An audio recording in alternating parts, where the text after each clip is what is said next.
Welcome to Financials with Ahau. It's a joy to be together with you again as we continue on the Making Wealth series. And it's been really interesting talking about every idea counts and just the business ideas that I have had. And now I have brought them to fruition and the lessons I have learned from them. And every time I'm writing, I think I'm done, I've talked about everything. And then I sit down and I reflect and I'm like, wait, you also did this. It would be good to talk about it and share the experience. So today we are talking about the fabric selling business, African Fabrics, and the name that the business carries is Ahau African Fabrics.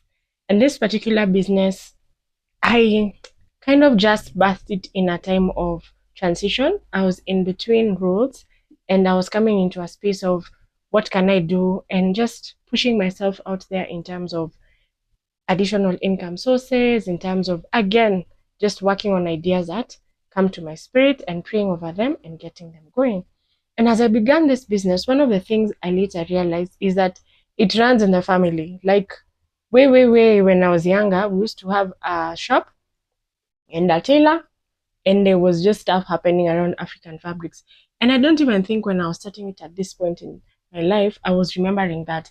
But as you begin to reflect, where could this idea have come from and all of that, like, this comes from somewhere. And then I also realized in our family, I have like people who dress women and all of that. So it also just came from being in that space.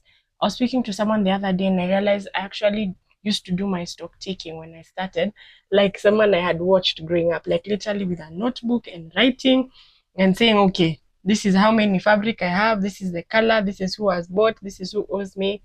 And I was just like, wow. I later transitioned to something more modern. I moved it to an Excel sheet and will probably grow it into even something bigger, like some type of system. But yes, there was background to that I didn't even know was playing out as I came into the business.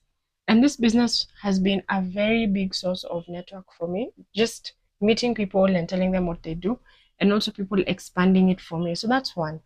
An idea can look like it's just to sell and move on, but then you realize it creates for you a new community.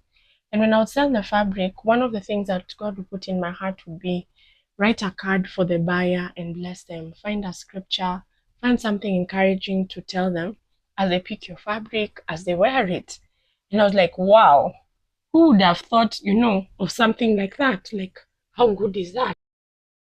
And it became a real place even of growth and stretching for me. Like, think about your business as a way to bless others. So that's the first lesson. The ideas that will teach you to bless others. The ideas that will teach you to see beyond just passing something to someone, but being an opportunity for you to speak life to them, an opportunity for you to share into what they're going to do. And something like African fabrics, people wear it for different reasons.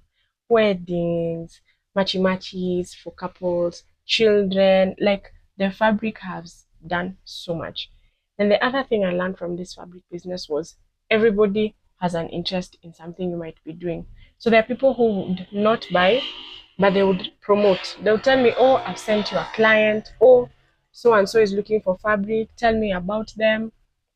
And I can tell them about your fabric and we move from there. And I'm telling you, the fabric just showed me the heart behind how people support others and support small businesses. And that for me was such a big lesson. The other thing with the fabric business was how to partner. When I started the business, I actually got support to start it, and it helped me learn the value of low credit facilities, low hanging support, and that really helped me to push the business forward. And yes, there were lessons I learned from that, how I better would have constituted that. But it also taught me the power of help around you, even financially, that you could pick and grow up with. Then, as your business gets stable, you can now be able to win it off. The other thing I learned from this business was why it's important to incorporate. Now, most of my ideas have been ideas and I'm just doing them. But this particular one, I learned how to incorporate, like the whole mile of registering it and getting it its own bank account and getting it its own kind of payment system and even getting contracts. Yes, they might not be like global, but like even for me as I engaged in the business, I have a contract. Like, yes, this is what I do for the business. And someone else who comes in, what kind of contract would we place them in the business and how can we grow with them as the business grows? So for me, those have been very good lessons with this particular. And it also pushed me into social media because there are so many untapped spaces in the social media space. So just how do I learn social media? How do I learn pages like Instagram? How do I learn pages like Facebook? And I'm not even a quarter, like even a quarter is a lot. Like I'm barely there. So just learning how to optimize the spaces in social media, WhatsApp. As I did this business is when I learned how to operate WhatsApp business, how to create catalogs, and how to just be able to have things accessible for clients and just say, oh, here's a catalog, you can have a look. The other thing this business also taught me is how to write about what you do. When I started this business, I was ambitious. I had a whole blog. It slowed down, but I began to investigate African fabric.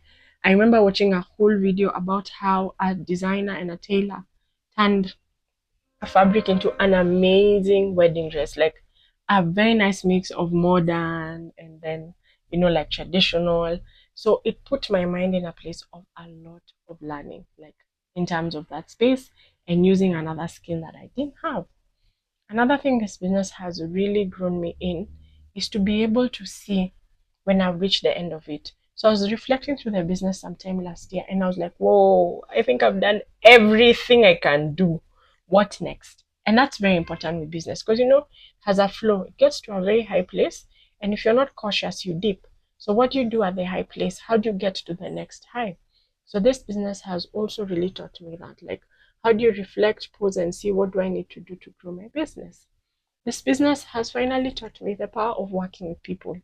Like when I have been discouraged, I remember last year, two key people came through and they were just like, do this concerning the business, do that concerning the business, push it out, think about this, dream again. And I was like, wow, these are things I would not have done alone.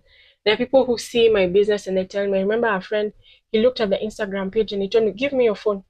Give me. I want to connect your Instagram account to your WhatsApp. And I'm like, I didn't even know that. And just the people around who can really resource your ideas in so many ways. They may look small, but they are so important. And finally, this business taught me that there are people who just are there for you to also bless. I remember a very good friend, may she rest in peace. During the COVID time, she asked me, how many fabrics do you have? And I think I had around 5 pieces. And it's COVID, people are not dressing. She told me, can I buy all? Like, what? All? Like, yes. What? How much are you selling them at? Have you ever discounted without being asked to discount? Yes. And she bought all those fabric pieces, paid for the rider, just said, I want to bless your business. And from her, I learned that this business should also bless others. And every time I'm asking God, what opportunities can this business have to bless others? And I kid you not, this fabric business has been one of those ideas. There's a whole series you can take time and listen. I did in 2022 about how the business grew and the lessons I learned specifically to this particular business. But I kid you not. With this idea, I have seen the hand of God. I have seen Him teach me. I have seen myself pray, and I have even seen where the business is going. We're dreaming big. Africa for the next 50, 100 years will need to be dressed. Clothing and textile manufacturing are a space we want to occupy. And that's the thing with an idea. An idea can start so small, but it begins to enable you to see the world and what the world has to offer you. That's the thing I want to encourage you. Dream about your ideas. Start your ideas. There are so many things your ideas can grow into, but you need to put yourself out there with them and pray for your ideas because it is God who gives us the ability to make wealth. Thank you for listening. It's Ahau and looking forward to growing with this business and you seeing how much it has thrived and God has done through it. God bless you.